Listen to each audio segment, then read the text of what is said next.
Welcome, class! Welcome! It's so good to be back with you! Of course I need no introduction. Everybody knows who I am.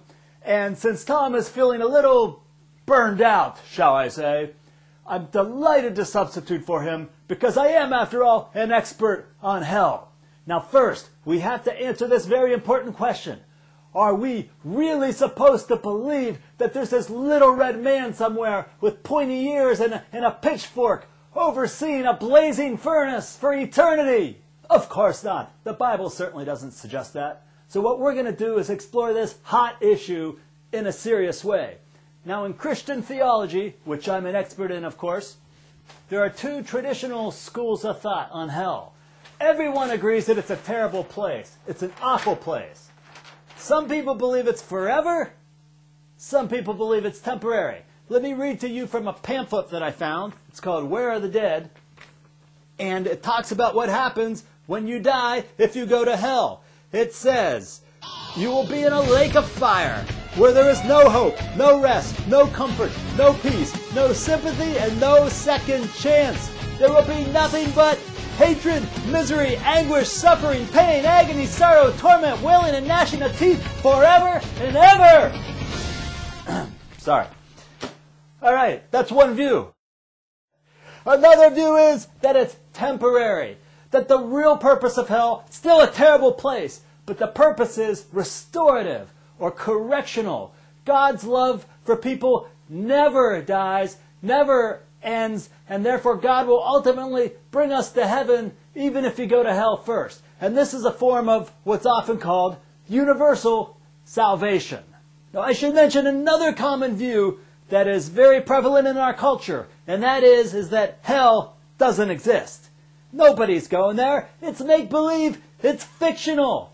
And even though this sounds great and all kumbaya-ish to some people, it's really hard to defend this view biblically. So we're going to ignore this view and focus on the two big schools of Christian thought. Hell exists.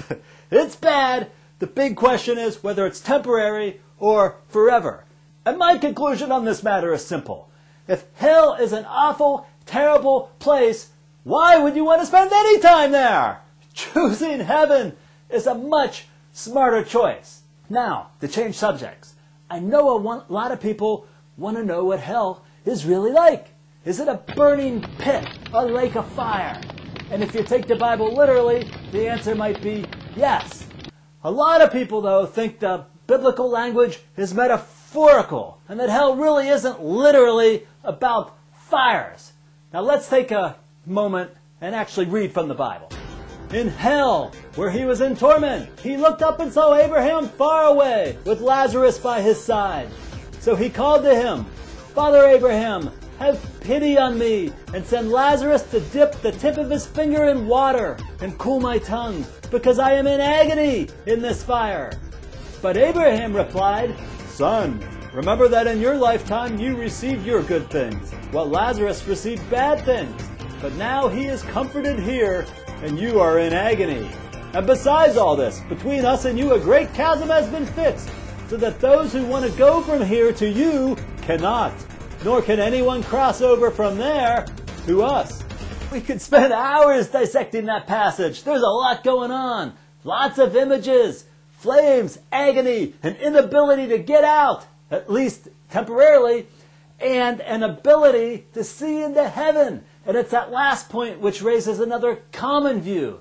Maybe hell isn't so much about flames as much as it is just being separated from God, not being in God's glorious, wondrous presence, being on the outside, looking in.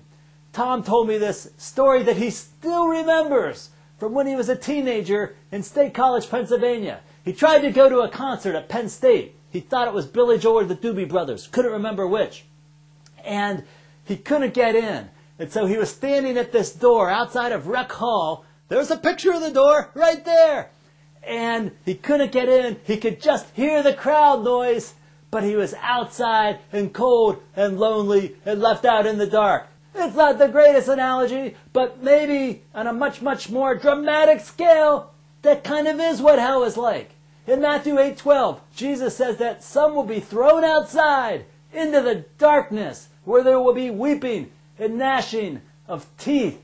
Notice there's nothing about fire in these verses. But again, whether there's fire or not, hell is a terrible place and we don't want to be there, even if it's for a short time. You can decide for yourself if you think the Bible is literal or not. But either way, it's clear that heaven is an incredible place and hell is an awful place. And one final point, this is not theoretical, folks. When you better understand and appreciate what happens when we die according to the Bible, and we all will die, it should impact how you live your life and how you view death. Again, adios, my friends. I hope to see you soon.